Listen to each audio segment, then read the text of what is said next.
Baiklah, setelah fan ni kita buka, kita dah keluarkan isi-isi dia. Dan ini kita perhatikan wiring dia. Ini adalah motor lama. Kalau kita lihat di sini, dia ada wiring termination ya, ataupun dia wiring yang telah disolder. Jadi kita tengok dia ada macam dua daripada wire ni, dia warna merah tak silap saya. Warna merah ni dia melekat dengan body motor tu sendiri, ataupun kapasitor rasanya ni. Okey, lekat dengan kapasitor. Manakala yang lagi selebihnya ada lebih kurang 1, 2, 3, 4, 5 wire ni datang daripada sini. 5 wire datang daripada kabel ni, di mana kabel ni masuk ke sini dan dia pergi ke sini. So sepatutnya kita kena ada warna kuning, biru, putih, hitam dan juga hijau. Kuning, biru, putih, hitam, hijau. So kita tengok balik. Dia ada kuning, biru, putih, hitam dan juga hijau. Okey. Maka sekarang ni apa yang kita perlu buat, bila kita nak salin motor ni, kita kena pastikan termination dia sama. Jadi kita akan keluarkan motor replacement ataupun motor baru dia. Okey, ini adalah motor baru ataupun replacement ya. Yang ni saya beli online. Tak pastilah ori tak ori.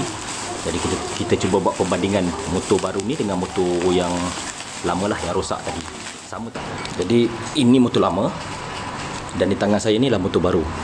Jadi kita tengok sini, dia sama, panjang dia sama, dan juga kita tengok depan dia pun sama, dan kita tengok belakang dia pun sama. Kita tengok sini pun sama. Ini dah tengok tadi ya. Okey. Tengok sini pula. Wiring pun sama. Okey, yang penting dia semua bentuk fizikal dia mesti sama, sebab nanti kita nak masukkan ke dalam chassis nanti takut tak lepas. Okey, panjang belit ni pun kena sama. Kita tengok kena sama. Okey, dia ni dah panjang sikit lah. Panjang lebih kurang, saya ingat sama ni, cuma sebab yang lama ni dia ada macam ada satu part ni, saya pun tak bagi apa, dia macam ada timbul sikit ni. Yang ni tak ada, yang baru ni tak ada. Okey, jadi saya rasa panjang dia lebih kurang sama juga tu. Okey ya, ini bahagian yang penting sebab inilah yang akan menentukan pusingan kipas ni mengikut speed dia.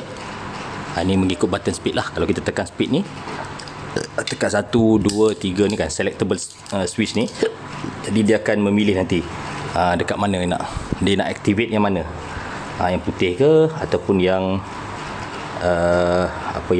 biru ke ataupun yang kuning. Okey, jadi yang ini kita mesti ikut termination daripada termination wire dekat motor lama mesti sama ke atas motor baru. Jadi untuk termination ni disebabkan dia tak ada skru, jadi kita memerlukan solder lah untuk kita solderkan wire tadi. Okey, untuk permulaan kita panaskan solder ni dulu. Tapi sebelum tu kita ambil gambar untuk tengok susunan termination dia. Dia bermula dengan putih, kemudian ada merah ni, tapi merah ni dia internal, jadi kita biar abaikan. Kemudian biru, kemudian hitam, kuning, dan ada satu lagi warna hijau, ground di bawah ni. Okey, tak apa, saya akan memotong semua wire ni. Tapi ingat tulis di atas kertas ataupun snap gambar ni. Saya dah snap gambar tadi. Jadi saya akan menggunakan cutter untuk mencabut wire dia.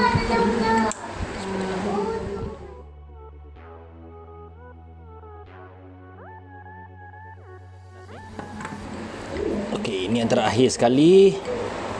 Kita check termination dari mana. Oh, termination dia di sini. Di sini ya, ada macam skru ni. Tadi ni kita tak potong lah, kita pakai screwdriver. Ini adalah termination untuk ground. Jadi tak memerlukan solder, dia memerlukan screwdriver saja. Saya akan ambil screwdriver ke sini. Jadi sebelum tu, disebabkan sekarang ni kita tengok wire ni dah, bila kita cut tadi, nampak dia punya cut ni, dia punya copper dah tak ada. Jadi kita perlu lakukan stripping lah.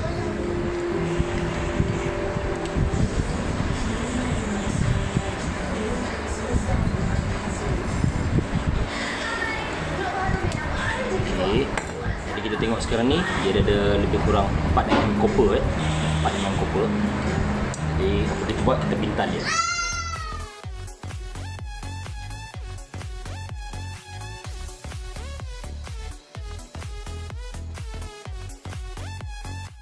Okey, kita akan memasukkan wire ataupun copper ke dalam lubang-lubang ni. Kalau kita perhatikan setiap lubang ni, setiap kawasan termination ni, dia macam ada longkang. Jadi longkang ni, sekejap, gula pula dia. Okey. Longkang ni sesuai lah kalau kita nak masukkan copper tadi. Kita masukkan copper. Lepas tu kita akan solderkan ke dalam longkang ni supaya copper tu semua melekat kat sini, mengikut warna yang telah kita tulis di atas kertas ataupun kita dah ambil snap gambar tadi. Baik, kita akan masukkan wire ni tadi ke dalam setiap longkang tu ya. Jadi dia bermula dengan warna putih. Kita akan ambil solder dan kita ambil led. Okey, cara dia, kita akan cairkan led ni ke dalam longkang tadi.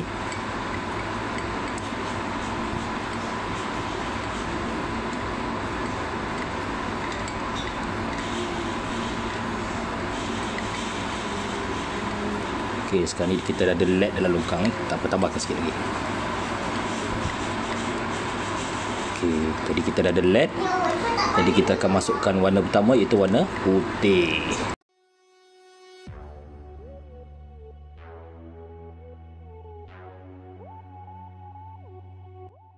Okey, setelah sekian lama terkekial tadi, tapi akhirnya putih ni berjaya juga dimasukkan.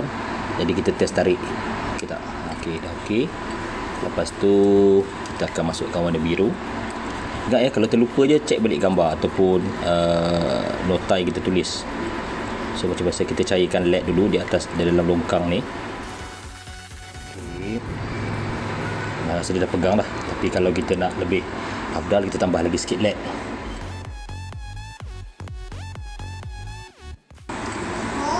Okey, kita akan masukkan warna hitam. Tolak copper ke dalam, kemudian kita cairkan led.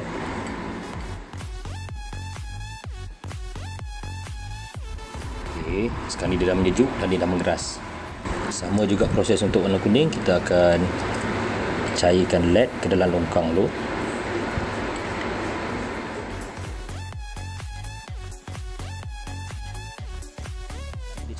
Okey, jadi kita test led putih, merah, biru, hitam, kuning, merah.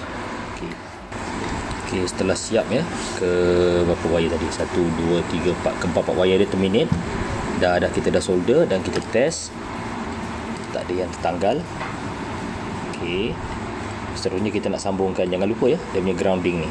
So dia tak bagi skru kat sini. Jadi kita terpaksa pakai skru yang dia ambil daripada motor lama lah.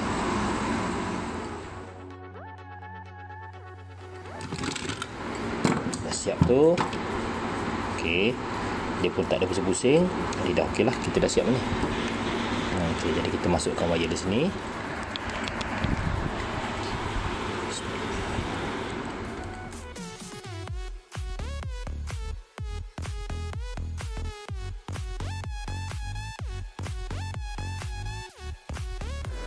Kita nak kemas, kita kemaskan sikit susunan wire ni. Sekarang kita nak pastikan dia ni, tapak ni dia masuk tau kat lubang. Jadi lubang dia kita masukkan. Kita masuk, kita pusing-pusing lah sampai satu tahap dia tak boleh macam ni kan. Dia bunyi-bunyi, maknanya dia dah masuk betul lah. Kita akan test tengok macam mana. Ya, pasti baik, berhati-hati ya, sebab kita berurusan dengan elektrik. Jadi kita akan bermain dengan switch ni dan juga toggle ni untuk dia memusingkan ke kiri kanan. Yang ni speed, yang ni kiri kanan. Jadi perhatikan dia seimbang ya, jangan sampai ni tercabut nanti dia punya fan. Okey, jadi bismillahirrahmanirrahim. Kita tengok sekarang ni dia tak pusing. Macam mana kita tahu dia tak pusing? Sebab ada ni, nampak ni, ada benda lah ni, inilah pemegang bilah nanti. Okey, nampak tak? Dia dalam keadaan tak pusing. Bila kita on, saya akan tekan on ya, tapi saya tekan bawah mungkin tuan-tuan tak nampak. Okey, tapi tengok je kat atas tu, nampak tak? Dia pusing.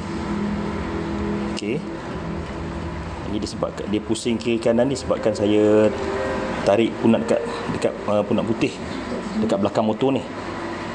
Okey. So ini tak silap saya nombor 1. Okey, nombor 2. Nombor 2 laju sikit. Okey. Dan ini nombor 3. Nombor 3 paling laju lah. Dia pusing. Okey. Jadi saya nantikan dia. Saya tarik punat warna putih ni. Okey. Jadi sekarang dia tak bergerak kiri kanan lah, tapi dia masih berpusing. Okey, jadi kita tahu fan ni telah berjaya di function test lah, ataupun telah kita tahulah dia berfungsi dengan baik. Okey, jadi kita akan pasang dia dengan casing dia balik, casing fan dia balik. Okey, seterusnya kita nak pasang penutup casing ya. Kita akan pasang ni, dan langkah dia mudah saja. Masukkan dia betul-betul. Masukkan betul-betul. Okey, dan kita masukkan skru. Itu saja.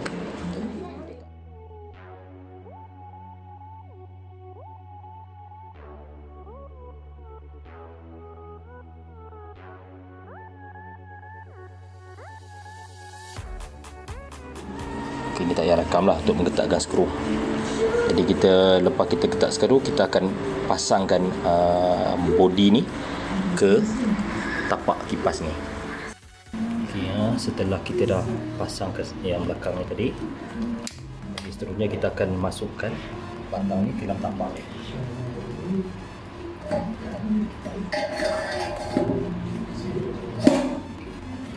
Jadi kita dah masuk ke tapak, seterusnya kita akan pasangkan penutup lah. Penutup tu yang saya masukkan ni lah penutup motor ni. Okey, maka berikutnya kita akan pasangkan penutup ni kat belakang ni, dan juga penutup ni dekat bahagian depan.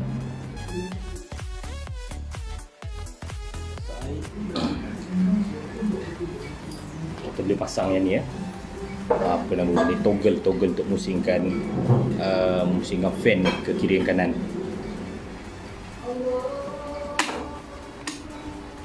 Test dulu. Okey, cun.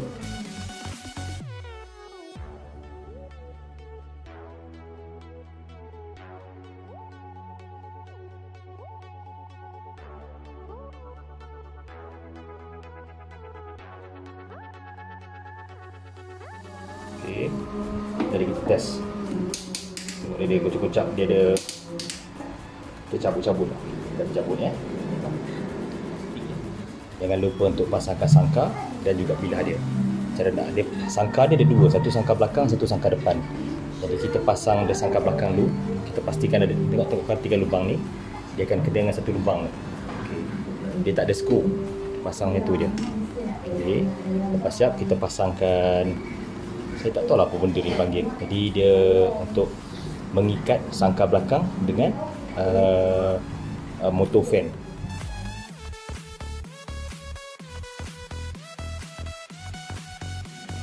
Lepas habis pasang tu, baru kita pasangkan bilah. Jadi untuk pasangkan bilah, kita kena aim. Dia kena kat, ada macam penyangkut ni. Penyangkut ni mesti sangkut dekat lubang ni, nampak tak? Mesti ada lubang, macam ada taku. Nampak tu? Kita sangkutkan dia.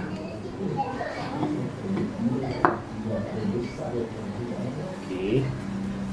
Setelah kita dah pasang, dah letakkan dia dengan penyangkut, dan kita nak pasang penutup ni, penutup bilah ni.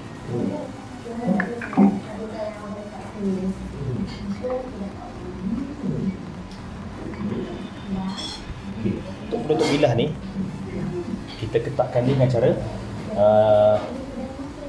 lawan arah jam. Kenapa orang heran? Dia supaya dia kipas ni apabila dia pusing, dia tidak akan menanggalkan penutup ni.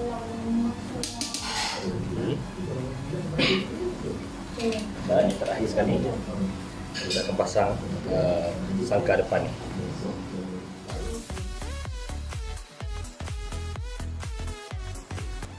Maka selesailah pemasangan kipas kita. Jadi kita akan cuba onkan dia, pasang hidupkan dia, dan kita tengok berfungsi tak. Okey, kita akan menguji kipas kita sama ada dia berfungsi atau tidak. Dan kita cek jugalah kalau bunyi bising. Ni pun nak belakang tu. Dia ada speed dia dan on dia. Jadi kita akan onkan dia. Bismillahirrahmanirrahim. Nombor 1. Dia nampak dia pusing. Dia pusing.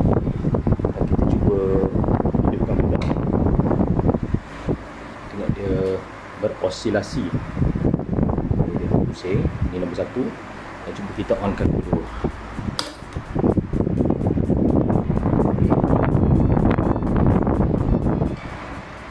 Bunyi angin dia akan kuat sikit. Ada perbezaan bunyi disebabkan kelajuan angin yang berbeza tadi ya. Hentikan belakang. Okey, dia dah berhenti. Fan ini berfungsi dengan baik. Selamat mencuba dan semoga berjaya.